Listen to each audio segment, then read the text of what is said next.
వరలక్ష్మి వ్రతం ఎప్పుడు చేసుకోవాలి అని చాలామంది కన్ఫ్యూషన్లో ఉన్నారు.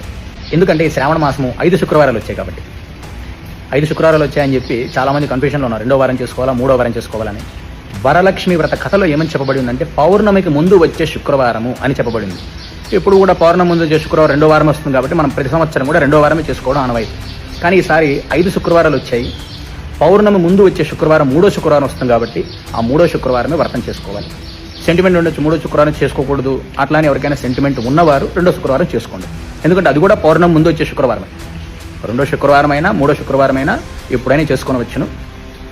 పౌర్ణమికి ముందు వచ్చే శుక్రవారం 3వ శుక్రవారం అంటే ఆగస్టు నెల 8వ తారీఖు వరలక్ష్మి వ్రతం చేసుకోవాలి. ఆగస్టు నెల 8వ తారీఖు పౌర్ణమికి ముందు వచ్చే శుక్రవారం రోజున వరలక్ష్మి వ్రతం చేసుకోవాలి. ఆ రోజు వీలు పడిన వాళ్ళు 2వ వారం కానీ 4వ వారం కానీ చేసుకోవాలి. మనకి ఆ వరలక్ష్మి వ్రత కథలో ఏమని చెప్పబడి ఉంది? పౌర్ణమికి ముందు వచ్చే శుక్రవారం చేసుకోవాలి. ఈ సంవత్సరం 5 శుక్రవారాలు వచ్చాయి. పౌర్ణమికి ముందు వచ్చే శుక్రవారం ఆగస్టు నెల 8వ తారీఖు శుక్రవారం వచ్చింది కాబట్టి ఆ రోజే వరలక్ష్మి వ్రతం చేసుకోవాలి. ప్రతి ఒక్కరు కూడా తెలుసుకోండి, అందరికీ తెలియజేయండి. చాలామంది కన్ఫ్యూజన్లో ఉన్నారు. కన్ఫ్యూజన్ ఏం లేదు. పౌర్ణమికి ముందు వచ్చే శుక్రవారం 3వ శుక్రవారం అంటే ఆగస్టు నెల 8వ తారీఖు వరలక్ష్మి వ్రతాలు చేసుకోవాలి.